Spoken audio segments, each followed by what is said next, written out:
Well, here we are, another day, another attempt.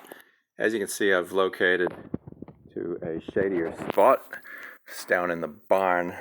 It's a dirt floor down here, so a bit grubby, but much better than being out in the bright sun. Anyone that's ever been to New Zealand or from New Zealand knows our sun's pretty brutal.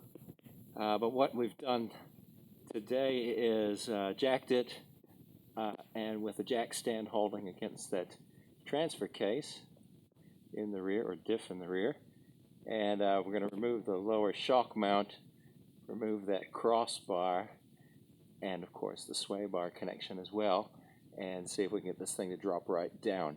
I've done a little bit more research. I haven't seen it done this way on a Juke, and I can't find or can't get access to a Juke service manual, so I don't know if it has to have a coil spring compressor or not, but this will be the one way to find out. And we'll see where we get to with it today. And if we're lucky, the spring will drop out and I won't have to have a compressor.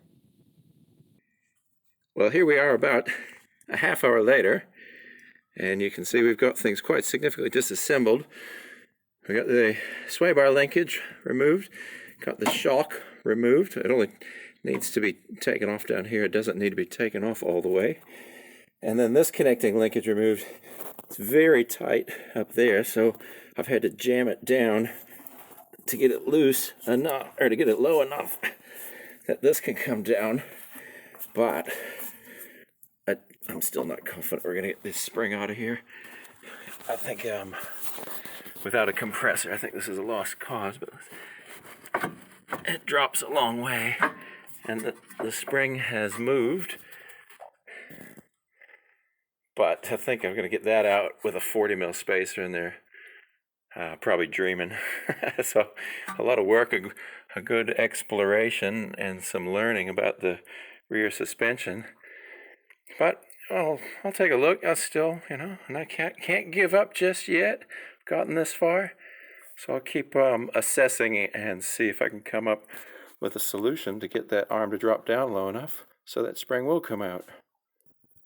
Well, that was a pretty miserable time rolling around in the dirt down in the barn, but well, at least I got out of the sun. Like I said in the video, if you're from New Zealand or if you've ever been here, you're probably aware of the fact we don't have good ozone cover, I guess, in our atmosphere, and so the burn index here can be quite severe, and just being in the sun is it's often very just stinging hot. But yeah, we can get burn index down to like 7 or 10 minutes. So it was just one of those days. It was better to go roll around in the dirt than to deal with the heat of the sun. So yeah, while I was down there, once again, not any more successful than I've been, which basically is not successful at all. So I don't really feel like I've achieved much, but I've continued to learn a lot. In that situation, I think one of the key learnings was not to remove that lower control arm. It was a real devil to get back on. It only took about a half hour to get the thing jacked up and to get that arm off.